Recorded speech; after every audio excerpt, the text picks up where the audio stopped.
Hello dear students, welcome back to the channel. আজি আমি এই ভিডিওত কৰিম ক্লাস 10 গণিতৰ 3.3 এক্সাৰসাইজৰ কোৱেশ্চন নম্বৰটোৰ শেষৰ প্ৰশ্নটো ওকে শেষৰ প্ৰশ্নটো আছে আমাৰ 5 নম্বৰ প্ৰশ্ন আমাৰ কথা প্ৰশ্ন দি আছে ইয়াৰ পৰা আমি প্ৰথমতে সমীকৰণ বনাব লাগিব আৰু সমীকৰণ বনাই আমি অপনয়ন পদ্ধতিৰে আমি সমাধান কৰিম ওকে কি বুলি কৈছে কিতাপ ধাৰলৈ দিয়া এটা লাইব্ৰেৰীত প্ৰথম 3 দিনৰ কাৰণে এটা নিৰ্দিষ্ট মাসুল ওকে তো প্ৰথম 3 দিনৰ কাৰণে ফিক্স দিব লাগিব ওকে নিৰ্দিষ্টটো আমি x টকা বুলি ধৰি লম আৰু পিছৰ প্ৰতিটো দিনৰ কাৰণে এটা উপৰাঞ্চি মাসুল দিব লাগে ওকে তো পাৰ ডেৰ কাৰণে কিবা এটা টকা দিব লাগে কিন্তু প্ৰথম 3 দিনটো ফিক্স ওকে তো প্ৰথম 3 দিনত তুমি প্ৰতিদিনৰ এটো যেটো উপৰাঞ্চি মাসুল এটো আমি দিব নালাগে কিটা দিব লাগিব 3 দিনৰ পাছতহে দিব লাগিব ওকে ধৰা তোমাৰ 3 দিনৰ 10 টকা ল'ব তাৰ পিছত সদায় 1 টকা ল'ব তো 11 দিন হলে তোমাৰ 11 টকা যাব 12 দিন হলে কিমান টকা হ'ব সৰি প্ৰথম 3 দিনৰ কাৰণে 10 টকা যদি 4 দিন হয় তেনে তোমাৰ 11 টকা 5 দিন হলে আৰু 1 টকা বাঢ়ি যাব 12 টকা 6 দিন হলে আৰু 1 টকা বাঢ়ি যাব 13 টকা তেনেকা ধৰণৰ কথা ওকে কিন্তু প্ৰথম 3 দিন তুমি ফিক্স যিমান আছিল হেতু দিব লাগিব তাৰ পিছত ৰিটাই এখন কিতাপ 7 দিনৰ কাৰণে ৰখাৰ বাবে মাসুল দিয়ে কিমান টকা 27 টকা তো 7 দিন এটা 7 তুমি দুভাগ কৰিব লাগিব প্ৰথম 3 দিন আৰু তাৰ পিছত 4 দিন তো এই দুটা টকা যোগ হৈ আছে ধৰ আমি ফিক্সটো ধৰিলো x আৰু প্ৰতিদিনৰ ধৰিলো y তেনে 4 দিনৰ হৈ যাব 4y ওকে কাৰণ এদিনত y দুদিনত 2y তিনিদিনত 3y 4 দিনত 4y এনেকৈ হ'ব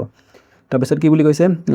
কিতাপ 5 দিন ৰখাৰ বাবে যেটা 5 দিন ৰাখে 5 দিন ৰাখিলে কিমান টকা 21 টকা তো 5 দিনটো আমি দুভাগ কৰিব লাগিব প্ৰথম 3 দিন আৰু পিছৰটো 2 দিনটো এক্সট্ৰা ওকে তো নিৰ্দিষ্ট মাসুল আৰু প্ৰতিদিনে দিবলগীয়া উপৰাঞ্চি মাসুল নিৰিখ কিমান উলিওৱা ওকে তো আমি নিৰ্দিষ্ট মাসুল কিমান টকা হেতু উলাব লাগে আৰু প্ৰতিদিনে দিবলগীয়া মাসুল উপৰাঞ্চি মাসুল কেই টকা হেতু আমি উলাব লাগে তো এটো আমি ধৰিলম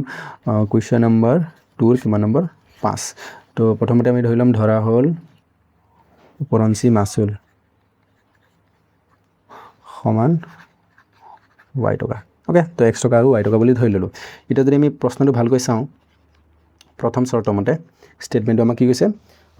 যেতিয়া তাই কেই দিনৰ কাৰণে ৰাখিলে 7 দিনৰ কাৰণে ওকে তো 7 দিনৰ কাৰণে মই কলো 7 দিনটো আমি দুভাগ কৰিব লাগিব 7 দিনটো কি হয় প্ৰথমতে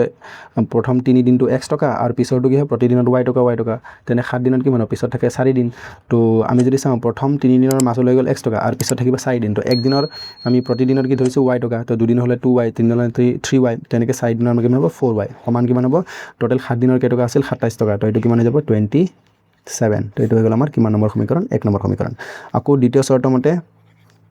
বা প্ৰশ্ন মতে আমি কি পাও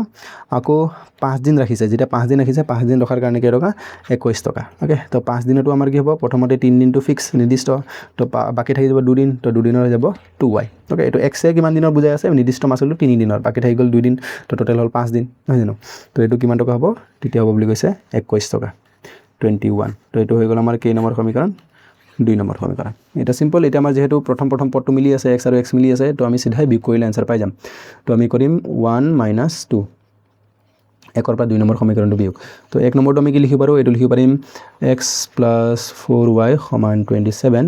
আৰু 2 নম্বৰ আমি সমীকৰণটো কি লিখিম এটো লিখিম x + 2y = 21 ওকে তো এটো হৈ যাব আমি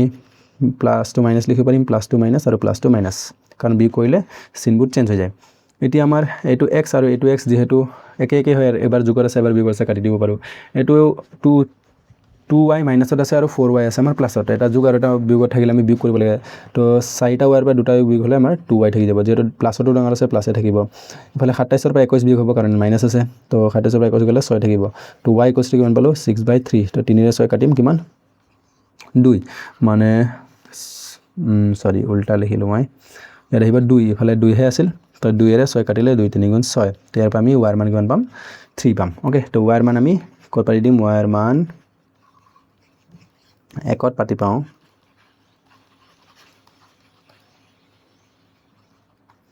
এক নম্বৰ সমীকৰণটো আমাৰ কি আছিল লিখি লও আৰু এবাৰ এটো আছিল আমাৰ x + 4y = 27 x মানে না জানো y মানে আমাৰ কিমান হৈ গল y মানে হয় আমাৰ 3 দেব 4 গুণ 12 পরে 27 তো এফালে হ'ব 27 বিয়োগ 12 তো এটাকে x ৰ মান কিমান পালো আমি যদি আমি বিয়োগ কৰো 27 ৰ পৰা 10 গলে 17 17 পৰা 2 গলে 15 টকা তো আমি পালো নিৰ্দিষ্ট মাসুল কিমান টকা 15 টকা আৰু প্ৰতিদিনৰ মাসুল কেই টকা 3 টকা ওকে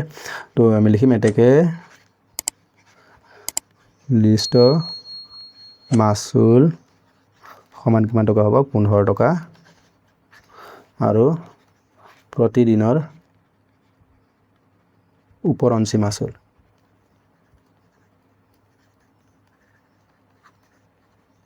সমান কিমান হ'ব 3 টকা। ওকে, তো 15 টকা আৰু 3 টকা, তো এইটোৱে হ'ব আমাৰ নিৰ্ণয় সমাধান।